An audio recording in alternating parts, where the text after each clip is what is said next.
नमस्कार साथियों, आज 24 अप्रैल 2021 को, जो कि आगामी 26 अप्रैल को उत्तर प्रदेश के त्रिस्तरीय पंचायत चुनाव का तीसरा चरण का जो मतदान है, उसका जो प्रचार का समय है आज 24 अप्रैल को 5 बजे से समाप्त हो रहा है।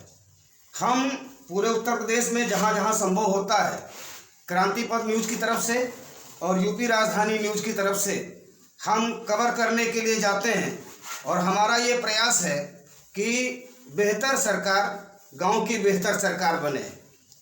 जो एक किसी ज़माने में कहा जाता था कि कच्ची दारू कच्चा वोट, पक्की दारू पक्का वोट, मुर्गा दारू खुला वोट, इससे हट के लोग कैसे जागरूक हों और कैसे गांव में अपनी सरकार बनाएं।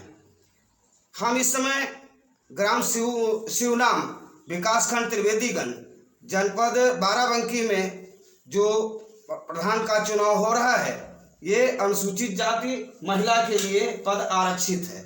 और यहाँ पर हम मौजूद हैं एक ऐसे परिवार के बीच में जिनके जो प्रत्याशी हैं, क्या नाम है बेटा आपका? जी, रजनी रावत। रजनी रावत, ये रजनी रावत जी हैं और इनके पिताजी फौज में रहे हैं, बगल में बैठे हुए हैं। क्या शुभ नाम है भैया, किस पद पे रहे हैं आप? नायब सूबेदार सुखनी लाल। नायब सूबेदार सुखनी लाल जी, सेवानिवृत्त हो चुके हैं। सेवानिवृत्त हो चुके हैं। हाँ जी, सेवानिवृत्त हो करके पिता ने पूरा जीवन दिया, अपनी जवानी दी देश की सेवा में, और बेटी आई है मैदान में गांव का विकास और गांव का उत्थान करने के संकल्प के साथ। रजनी जी, आपकी शैक्षिक योग्यता क्या है? जी, मैं अभी लखनऊ विश्वविद्यालय से पीएचडी कर रही हूँ और मैंने वहीं से मास्टर्स किया है कॉमर्स में। जी, ये मेरी हाईएस्ट एजुकेशन है आपकी। तो ये बताइए कि आपके दिमाग में ये बात कैसे आई? तमाम लोग पीएचडी कर रहे हैं, आप, अच्छी बात है, शुभकामनाएं हमारे चैनल की तरफ, दोनों चैनल की तरफ से शुभकामनाएं, आपके उज्जवल भविष्य की कामना करते हैं। लेकिन ये कैसे दिमाग में आया कि चलिए हम भी गांव की तरफ चलें और गांव के विकास में अभिरुचि लें, जबकि लोग लाखों रुपया खर्च करके सरकारी नौकरी की तरफ भागते हैं। तो आपके मन में कैसे आया कि हम चलें गांव की तरफ?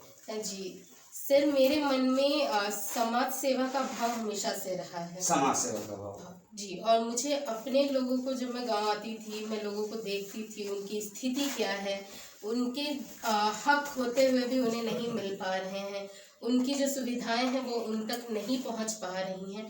तो इन सुविधाओं को उन तक पहुंचाने के लिए मुझे मेरे स्तर पे ग्राम पंचायत के माध्यम से ये एक अच्छा अवसर लगा और इसीलिए मैं पंचायत चुनाव में उतरी। देखिए, आमतौर से ये होता है, चलिए आप पंचायत चुनाव में उतर रही हैं, तो आपका क्या चुनाव निशान है? जी, मेरा चुनाव निशान करनी है। आपका चुनाव निशान करनी है। आप बताइए, आपके गांव में जो, चूंकि आपका ये बर्थ प्लेस है? जी हाँ, आपका पैतृक गांव है? जी पैतृक गांव है। तो पैतृक गांव होने के नाते आपको ये भी पता होगा कि गांव की समस्याएं क्या क्या हैं। जी सर, बताइए क्या समस्याएं हैं आप? जी, जो हमारे गांव की सबसे मेन समस्या है वो है कि हमारे गांव में कहीं भी शवदाह का कोई स्थल नहीं है। सौदा? जी, इतना हमारी पंचायत बहुत बड़ी है। हाँ। तो ना कि सिर्फ पंचायत में, ब्लॉक स्तर पे या तहसील स्तर पे कहीं भी शवदाह का कोई उचित स्थान नहीं है। जी। तो मुझे ये चीज़ सुनिश्चित करनी है कि लोगों के लिए एक ऐसा स्थान बने जहाँ पे वो अपने प्रियजनों का अंतिम संस्कार कर सकें। खेल का मैदान है आपके यहाँ गाँव समाज? जी नहीं, खेल का मैदान नहीं है। जी नहीं। कोई पार्क वगैरह भी नहीं है? जी नहीं। अच्छा, चलिए, हम ये जानना चाहेंगे कि अगर मान लीजिए गांव की जनता आपको अपना आशीर्वाद देती है, आपके कन्नी चुनाव निशान पर मोहर लगाती है और आपको जिताती है, तो आपकी प्राथमिकता क्या होगी? जी, सबसे पहली मेरी प्राथमिकता होगी महिलाओं को ऊपर उठाने की, उनकी शिक्षा की, उनकी जो सैनिटेशन से रिलेटेड जो सुविधाएं होती हैं उनकी, और मैंने आपको जैसे बताया मुझे एक स्थल बनवाना है। आप थोड़ा सा माइक हम जो अपना सा हटा दीजिए, आप भी हटा दीजिए, 2 मिनट का काम है, उसके बाद आप मास्क लगाएंगे। हाथ हटा दीजिए, मास्क हटा दीजिए। हाँ बेटा, आप बोलिए। और मुझे करना है कि जो हमारे बुजुर्ग लोग हैं, हमारी पंचायत बहुत बड़ी है तो काफ़ी दूर दूर से गांव लगते हैं, और जो राशन बढ़ता है, सरकारी राशन बढ़ता है, वो लेने के लिए वो बहुत बुजुर्ग लोग हैं, पैदल चल के, क्या बीमार होते हैं, गांव में आते हैं। एक स्थान होता है जहाँ पे राशन वितरण होता है, तो मुझे वो राशन उनके घर घर पहुँचाना है। ये व्यवस्था होनी चाहिए जी, ये कि राशन उनके घर घर तक जाना चाहिए। अच्छा, एक देखिए कि ये भी इस समय मान लीजिए कि आपने एजुकेशन यहाँ से गांव से रह के किया है कि बाहर से रह के किया? जी, पापा जैसे कि फौज में रहे हैं, तो इनके साथ साथ ही हम स्थानांतरण होते होते अलग अलग विद्यालय में पढ़े। हाँ, अलग अलग विद्यालय में पढ़े, तो निश्चित रूप से आपको ये आभास होगा कि अगर आपके पापा यहीं रहते होते और यहीं किसी स्कूल में होते, यहीं किसी छोटे मोटे विभाग में कर्मचारी होते, तो गांव में इतनी सुविधाएं नहीं थी कि आप यहाँ से रह के PhD करती। चलिए, अगर आप प्रधान हो जाती हैं तो क्या आप ऐसा प्रयास करेंगी, आपका कोई ऐसा प्रयास होगा कि जिस तरीके से आपने PhD किया है, आपके गांव सभा की और बेटियां भी आगे बढ़ें और PhD करें? जी सर, शिक्षा मेरी प्राथमिकताओं में एक है। मैं चाहती हूँ कि हमारे गांव के, हमारे ग्राम पंचायत के जो बालिकाएं हैं, महिलाएं हैं, या जो हमारे भाई लोग हैं, ये लोग उच्च शिक्षा प्राप्त करें, PhD। रजनी जी, आपका एजुकेशन तो हमने जान लिया, एज कितनी है आपकी? जी, मैं 24 वर्ष। अभी मैरिड नहीं है? जी। अगर आपकी शादी हो जाती है तो आप यहाँ पर कैसे प्रधानी करेंगे? जी, फिलहाल अभी शादी का कोई इरादा नहीं है, और ये सब सोच के मैंने इसमें कदम रखा है कि मुझे शादी इतनी जल्दी ना करनी। अच्छा, मान लीजिए शादी हो भी जाती है, एक सवाल खड़ा हो जाता है, मान लीजिए शादी हो जाती है, तभी तो यहाँ रह के आप प्रधानी कर सकते हैं पति के साथ। और अगर देखिए जिस तरीके से हौसला है रजनी जी का, अगर गांव की जनता इन्हें चुनेगी तो निश्चित रूप से ये फिर गांव को छोड़ के जाने वाली नहीं है, 5 साल तक गांव की सेवा करेंगी। ऐसा संकल्प है आपका? जी सर, बिल्कुल।